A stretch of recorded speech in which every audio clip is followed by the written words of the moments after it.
సకల విద్యల శ్రీమంతుడి చేసి నన్నెవరికో సేవకుని చేస్తాను. నీ సేవలందు వాడు లోకోన్నతుడు. ఆ సేవే నీకు ఆ తారకనాముని దర్శించే మార్గం కంట చూడగలను. నిన్ను నీ పేరున పిలిచిన వాడే నీ దైవం. అమ్మా, నా దైవాన్ని ఎప్పటికీ దర్శిస్తాను. నాకేది మార్గం ఆదేశించవమ్మా. నాయన, ఋష్యమూక పర్వతాన సూర్యసుతుడు సుగ్రీవుడున్నాడు. అతడు నీ తండ్రికి నెచ్చని నిన్ను ఆదరిస్తాడు. దైవ కృప వల్ల అక్కడ నీ కోరిక ఫలిస్తుంది. పోయి వారి నీడను. మాకే నిలవదీయలేదే. మా అన్న వారికి వెరచి ఇక్కడ తలదాచుకున్నవాడు. నన్ను నమ్ముకొని నీవేలా వృద్ధిలోకి వస్తావు నాయన? సాధనకు సుగ్రీవ నాయన, మిమ్మల్ని నమ్ముకుని ఉండమని మా తల్లి ఆదేశం. అదే నాకు వేదవాక్యం.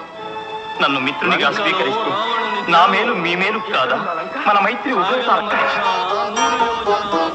హనుమ, కంట చూడగనే నిన్ను నీ పేరున పిలిచిన వాడే నీ దైవం.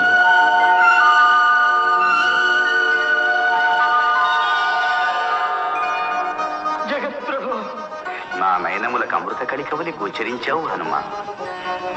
ఈ దాసునికి ఈనాటికి దర్శనమిచ్చావా? నా జన్మ నేటికి చరితార్థం చేశావా?